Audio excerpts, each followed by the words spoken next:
This is no ordinary scrap of carpet. Embedded deep within its fibers is a story of intrigue and betrayal that nearly destroyed an organization. Not long ago, my wife and I co-pastored the Wesleyan Church in Abilene, Kansas, which had declined over the years to the point it was being considered a church under development.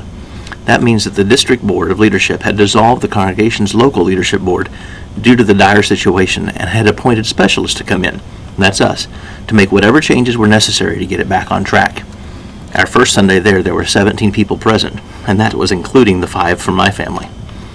The building's outer brick was dingy, the yard was unkept, the landscaping was overgrown, and the facility itself reeked of neglect.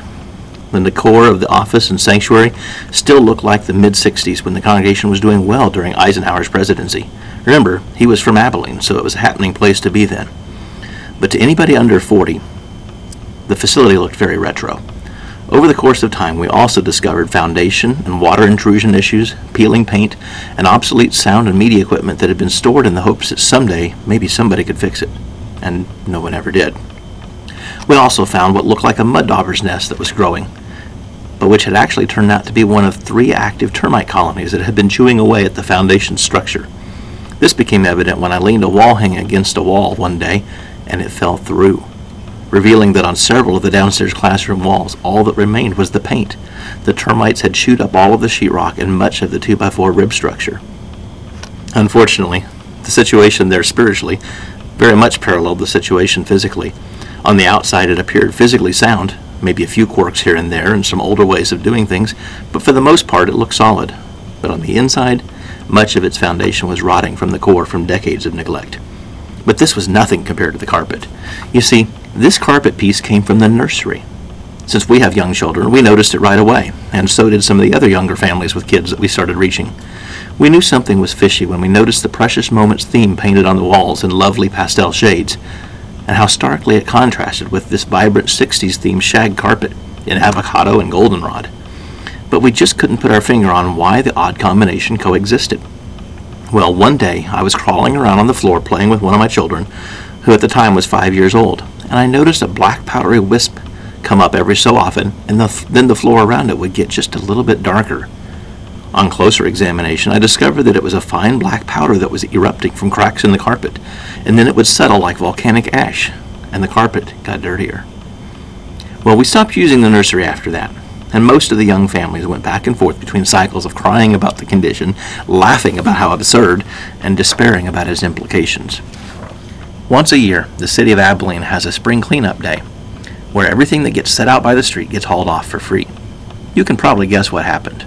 To this day, nobody will actually say who pulled the carpet up or who took it out, but the next day there was a roll of gaudy avocado and goldenrod shag carpet out by the street. It took several days for the younger families to clean up all of the black crumbs and powder. As it turned out, that was the backing material, the padding for the carpet, and it had literally disintegrated into crumbs and a fine powder. A few days later, one of the younger moms found a nice pastel blue area rug, and what a transformation that made. Now it was an inviting and safe and clean nursery. But then came Sunday, and we finally got to the bottom of the mismatch mystery. One of the church's longest-running members, who at age 11 was the daughter of one of the families who helped start the church, was furious. Her vitriol was enough to ignite a blaze, and she demanded to know who was responsible and how on earth could we have done this. Then she even asked us to put it back, which of course was impossible. Of course, no one would admit to it, but in the process we found out the rest of the story. Not long after the church's sanctuary was remodeled in the 60s, this lady's father passed away while she herself was a young mother, so she and her husband gave the carpet as a memorial to her father. That's a common practice in Protestant churches, to give something of hopefully enduring value in memory of someone who has passed on, but rarely does it get so out of hand. And most of the time they'll issue a plaque or record the gift in a book of memorials so that when it does wear out, as all things eventually do, the person's influence can still be remembered and appreciated. Not this time, though. You see, carpets never last long. 5 to 7 years is fairly normal. 10 to 15 years is really a stretch, and only the best last that long. But this particular carpet had been there almost 40 years.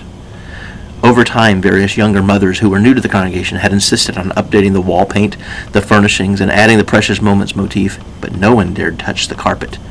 And in hindsight, Every mother who tried to change the nursery ended up leaving the church within a year or two, often in fear of reprisal. So over the decades that followed, dozens of families came and left the church, and about as many pastors came and left, but nobody messed with the carpet in the nursery. It had become a shrine to the lady's dead father, and though he might well be rolling in his grave over it, it meant all the world to her.